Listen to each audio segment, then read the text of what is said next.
Assalamualaikum warahmatullahi wabarakatuh. Perkenalkan, nama saya Aditya Kaihan Pusatama dengan NIM 23051204069. Hari ini ingin menjelaskan tentang model infrastruktur jaringan. Sebagai pendahuluan, model infrastruktur jaringan mengacu pada arsitektur terstruktur yang mendefinisikan bagaimana berbagai komponen jaringan berinteraksi untuk memungkinkan konektivitas dan komunikasi. Ini mencakup kombinasi sistem perangkat keras dan perangkat lunak yang memungkinkan pengguna dan perangkat yang berbeda untuk terhubung, berbagi data, dan bekerjasama dengan efisien. Pertama-tama, apa itu jaringan komputer? Jaringan komputer atau jejaring komputer adalah jejaring telekomunikasi yang memungkinkan antar komputer untuk saling berkomunikasi dengan bertukar data. Tujuan dari jejaring komputer adalah agar dapat mencapai tujuannya. Setiap bagian dari jejaring komputer dapat meminta dan memberikan layanan. Pihak yang meminta atau menerima layanan disebut klien, dan yang membagikan atau mengirimkan layanan disebut server. Berdasarkan geografisnya, jejaring komputer terbagi menjadi jaringan area setempat atau local area network, jaringan area metropolitan atau metropolitan area network, dan jaringan area luas atau wide area network. Selanjutnya, saya akan menjelaskan tentang klasifikasi jaringan komputer. Untuk klasifikasi pertama adalah klasifikasi jaringan komputer berdasarkan geografinya. Di area paling kecil ada Personal Area Network atau PAN. PAN sendiri adalah jaringan komputer untuk menghubungkan perangkat elektronik dalam ruangan kerja seseorang. PAN menyediakan transmisi data di antara perangkat seperti komputer, handphone, tablet, dan asisten digital pribadi. PAN dapat digunakan untuk komunikasi di antara perangkat pribadi itu sendiri, atau digunakan untuk menghubungkan ke jaringan tingkat yang lebih tinggi dan internet di mana satu perangkat utama mengambil peran sebagai gate. PAN dapat berupa kabel atau melalui antarmuka berkabel seperti USB. Pada tingkat yang lebih luas, ada Local Area Network atau LAN. LAN adalah jejaring komputer yang menyambungkan komputer dalam area terbatas seperti tempat tinggal, sekolah, laboratorium, kampus universitas, atau gedung kantor. LAN sederhana umumnya terdiri dari pemasangan kabel dan satu atau lebih switch. Switch dapat dihubungkan ke router, modem kabel, atau modem ADSL untuk akses internet. LAN dapat mencakup beragam perangkat jaringan lain seperti firewall, penyeimbang muatan, dan deteksi intrusi jaringan. Ethernet dan Wi-Fi adalah dua teknologi paling umum yang digunakan untuk jaringan area lokal. Selanjutnya, satu tingkat di atas LAN ada Metropolitan Area Network atau MAN. MAN adalah suatu jaringan dalam suatu kota dengan transfer data berkecepatan tinggi yang menghubungkan berbagai lokasi seperti kampus, perkantoran, pemerintahan, dan sebagainya. Jaringan MAN adalah gabungan dari beberapa LAN. Jangkauan dari MAN ini antara 10 hingga 15 km. MAN ini MAN ini merupakan jaringan yang tepat untuk membangun jaringan antar kantor dalam satu kota, antara pabrik atau instansi, dan kantor pusat yang berada di dalam jangkauannya. Beberapa teknologi yang digunakan untuk tujuan ini antara lain seperti ATM, FDII, dan SMDS. Di tingkat selanjutnya, dan merupakan tingkat paling luas, ada Wide Area Network atau WAN.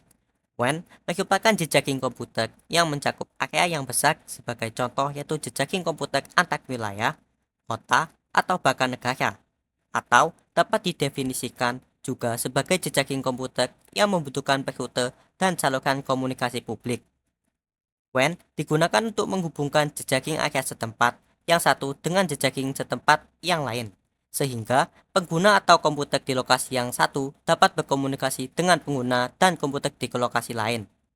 Manfaat dari penggunaan jaringan WAN adalah meningkatkan efisiensi dan produktivitas dalam sebuah organisasi atau perusahaan yang memiliki jaringan LAN di beberapa lokasi.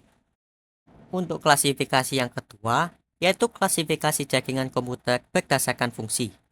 Yang pertama, ada client server.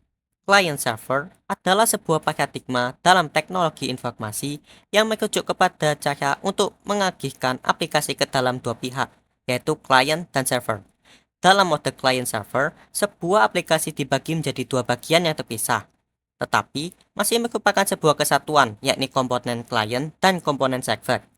Komponen klien tersebut akan menyiapkan data yang dimasukkan oleh pengguna dengan menggunakan teknologi pengolahan tertentu dan mengirimkannya kepada komponen server yang dijalankan di atas mesin server. Umumnya, dalam bentuk request terhadap beberapa layanan yang dimiliki oleh server. Komponen server akan menerima request dari klien dan mengolahnya dan mengembalikan hasil pengolahan tersebut kepada klien. Untuk fungsi yang kedua, yaitu fungsi peer-to-peer. Peer-to-peer adalah arsitektur aplikasi terdistribusi yang membagi tugas antara klien atau disebut peer dalam jaringan tersebut. Pada model jaringan ini, setiap klien memiliki hak dan kesempatan berpartisipasi yang sama.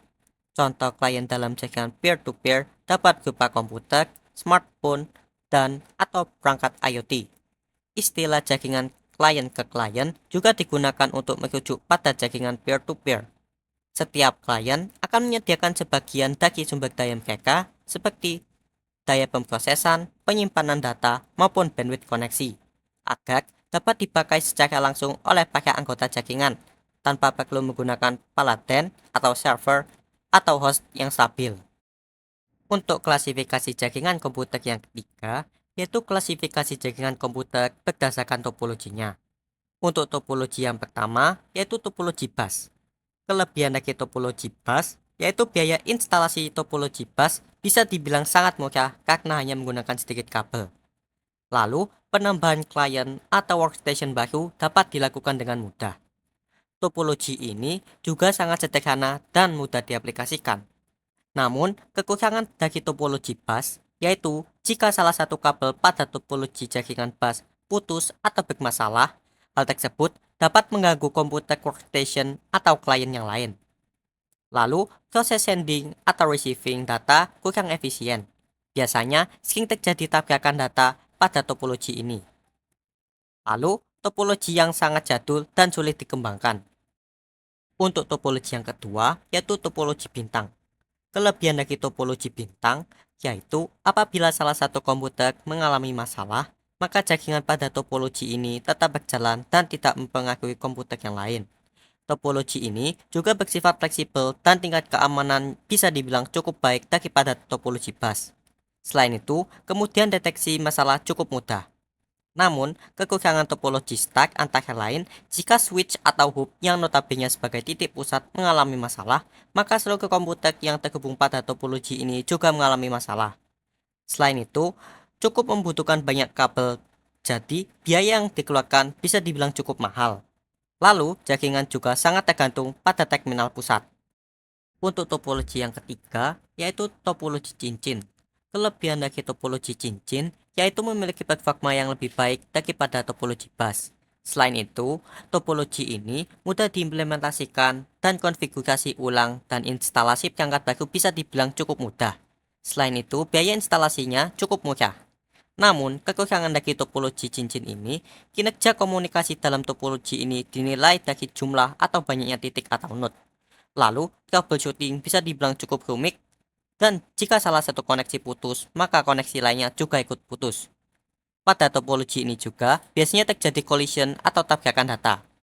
Yang keempat, yaitu topologi mesh. Kelebihan dari topologi mesh adalah jalur pengiriman data yang digunakan sangat banyak, jadi tidak perlu khawatir akan adanya tabrakan data atau collision. Selain itu, besaran bandwidth juga cukup lebar, dan keamanan pada topologi ini bisa dibilang sangat baik. Namun, kekurangan dari topologi mesh sendiri, yaitu proses instalasi jaringan pada topologi ini sangatlah rumit dan membutuhkan banyak kabel. Selain itu, memakai biaya instalasi yang sangat mahal dikarenakan membutuhkan banyak kabel. Yang kelima, ada topologi pohon atau topologi hierarki. Kelebihan dari topologi pohon, yaitu mengelompokkan perangkat secara logis, mempermudah pengelolaan jaringan besar dengan memisahkan jaringan ke dalam subbagian yang lebih kecil. Selain itu, topologi ini sangat mudah untuk menambahkan subjaringan tanpa mengganggu operasi jaringan yang sudah ada. Dan pengaturan data menjadi lebih efisien karena aliran data dapat dikontrol melalui node berpusat di setiap level. Namun, kekurangan dari topologi ini yaitu biaya pemasangannya bisa lebih tinggi dibandingkan dengan topologi yang lebih sederhana seperti bus. Selain itu, struktur yang lebih besar dan bercabang banyak membuat jaringan ini lebih sulit untuk dikelola. Lalu, untuk topologi yang keenam, ada topologi hybrid. Untuk kelebihan topologi ini, yaitu memungkinkan kombinasi topologi yang paling sesuai dengan kebutuhan jaringan. Selain itu, mudah untuk memperbesar atau memperluas jaringan dengan menambahkan segmen baru tanpa harus mengubah struktur keseluruhan. Dan jika salah satu segmen mengalami kerusakan, segmen lain dalam jaringan tidak akan terpengaruh. Namun, kekurangan dari topologi ini yaitu biaya pemasangan dan perawatan lebih tinggi dibandingkan dengan topologi tunggal. Topologi hybrid memiliki desain yang lebih kompleks karena melibatkan beberapa jenis topologi. Untuk klasifikasi jaringan komputer selanjutnya, yaitu klasifikasi berdasarkan distribusi sumber data. Distribusi sumber data sendiri dibagi menjadi dua, yaitu jaringan terpusat dan jaringan terdistribusi. Jaringan terpusat terdiri dari komputer klien dan server, yang mana komputer klien yang berfungsi sebagai perantara untuk mengakses sumber informasi atau data yang berasal dari satu komputer server. Lalu, jaringan terdistribusi merupakan perpaduan beberapa jaringan terpusat sehingga terdapat beberapa komputer server yang saling berhubungan dengan klien membentuk sistem jaringan tertentu. Untuk klasifikasi jaringan komputer yang terakhir, yaitu klasifikasi berdasarkan media transmisi data. Untuk media transmisi data dibagi menjadi dua, yaitu jaringan berkabel dan jaringan non-kabel atau Wi-Fi.